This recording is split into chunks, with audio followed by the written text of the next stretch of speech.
Ndërlidh me gjyqtarët, domethënë janë interesant këto statistika nëse shikojmë, domethënë gjyqtarja përmendën që veç gjatë vitit kaluar janë realizuar apo janë kryer nga ana e sistemit gjyqësor 80.000 lanë civile kontestimore, para mendot tash nëse i shtohen 90.000 të tjera. Domethënë sistemi gjyqësor për një vit mbet mbrapa. Domethënë sa ka kry për një vit, domethënë ka përfunduar 80 milion, tash nëse i shtohen 90.000, domethënë do të jetë një vit mbrapa me të gjitha lanë që i ka deri më tani. Tu e pas parasysh që në sistemin gjyqësor kemi lanë ndoshta edhe për 10 vite të vjetra, për shkak se lëndë të natyrës si këtu që tani po i shtohen gjykatës, këtu kanë prioritet.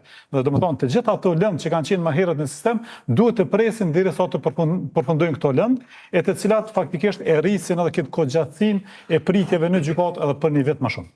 Si shpjegohet ky fakt, zoti Zekaj, që në vazhdimsi ka kritika për gjyqësorin dhe mbetet rruga e vetme për realizimin e të drejtave, ndërkohë që qeveria, e cila jo rrallë herë është ajo që kritikon vetë sistemin e drejtësisë, në këtë rast nuk i zbaton obligimet e veta.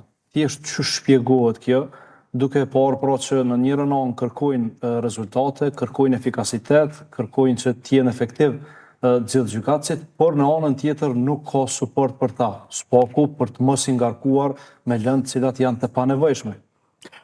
Faktikisht ne, si qytetarë të Republikës Kosovës, mund të jemi kritik nga sistemi gjyqësor pas një herë ekzekutive dhe legislative.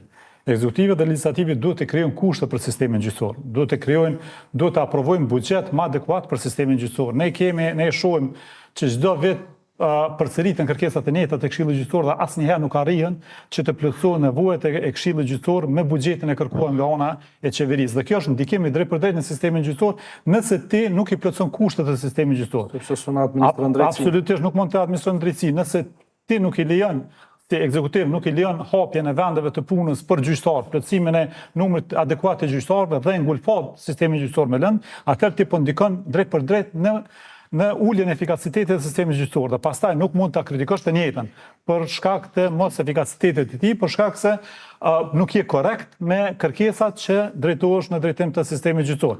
Sot sistemi gjyqësor përballet, përveç nuk dua të abstrahoja asnjëherë kritikën që qytetarët duhet ta kenë në drejtim të sistemit gjyqësor, qoftë ato që përmeni gjyqtari më herët të diskutojmë rreth kualitetit të vendimeve, rreth trajtimit të lëndëve, rreth pingpongut të gjykatës apelit me gjykatën e themelore, domethënë ka probleme të shumta, por asnjëherë nuk mund ta kritikojmë në lidhje me numrin e lëndëve për të cilët ballafaqohen. Nuk mund ta kritikojmë për kushtet e cilat sot funksionon sistemi gjyqësor. Sot sistemi gjyqësor ende ka mungesë të stafit administrativ, të stafit profesional.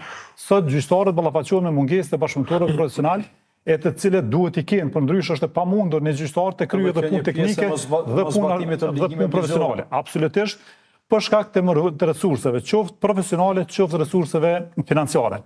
Dhe pastaj edhe kemi një ekzekutiv që nuk është as pak përkrahës në drejtim të sistemit gjyqësor. Kemi një ekzekutiv që çdo ditë kërkon që të ballafaqohet me problem, që të krijojë probleme, e të cilat pastaj i vihen në barë sistemit gjyqësor. Ne kemi pasur që nuk është hera parë ky ekzekutiv që ka kriju probleme, e të cilat e ka ditur paraprakisht që nuk funksionojnë. Kemi pasur uljen e pagave të gjyqtarëve, tendencën për të ulë pagat e njëjta, dhe pastaj ka dalur që të njëjtat nuk mund të realizohen për shkak se nuk kemi pas kryeministrin gjithmonë që ka dalë që ka thonë kemi rritjen ekonomike më të madhe në region. Dhe sot i ki rritje ekonomike. Paradoks në veti. Paradoks në veti se si po kërkon uljen e pagave qoftë të gjyqtarëve, qoftë në punëzor publik, qoftë kategorive të tjera, pensione mos japin, mos realizimin e të drejtave në pensione të dy kështa e tjera. Domethënë krejt këto pasaj gjuhën barë sistemit gjyqësor që është pa të drejtë kritikohet nga ana e ekzekutive dhe nga ana legislative.